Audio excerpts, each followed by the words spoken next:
যদি কোনো student family ট্যুরে যায় অর্থাৎ কোথাও বেড়াতে যায় পরিবার থেকে এবং সেই জন্য যদি বিদ্যালয়ে অনুপস্থিত থাকে, তাহলে বিদ্যালয়ে যোগদান করার সময় সে হেডমাস্টারকে কিভাবে চিঠি লিখবে, আজকের সেই স্যাম্পলটি আমরা শিখব।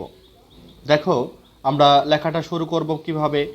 যেমন আগে আমরা শিখেছি টু দ্য হেডমাস্টার, তারপরে হচ্ছে বিদ্যালয়ের নাম, তারপরে জেলার নাম, তারপরে পোস্ট অফিসের পিন নম্বর, তারপরে থানার নাম। এই যে হেডমাস্টার আছে, অনেক জায়গায় তোমাদের হেড মিস্ট্রেস আছে, সেখানে লিখতে হবে হেড মিস্ট্রেস। যদি থাকে প্রিন্সিপাল, টু দ্য প্রিন্সিপাল।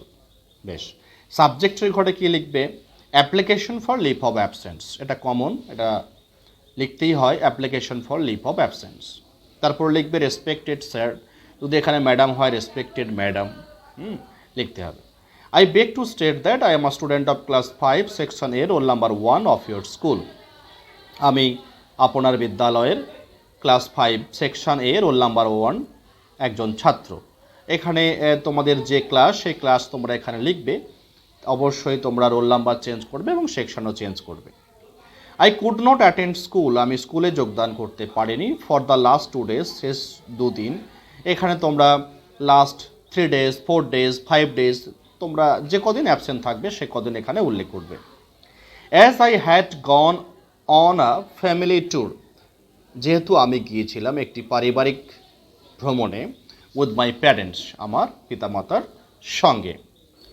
আচ্ছা, এরপরে পরে দেখো একটা প্যারা করে লিখবে, অবশ্যই এক লাইনে একটি প্যারা লিখবে। দেয়ারফর আই রিকোয়েস্ট ইউ, আমি আপনাকে অনুরোধ করছি, to kindly grant me leave for those 2 days, আমাকে ওই 2 দিনের জন্য আমার ছুটি হিসাবে আমাকে মঞ্জুর করুন।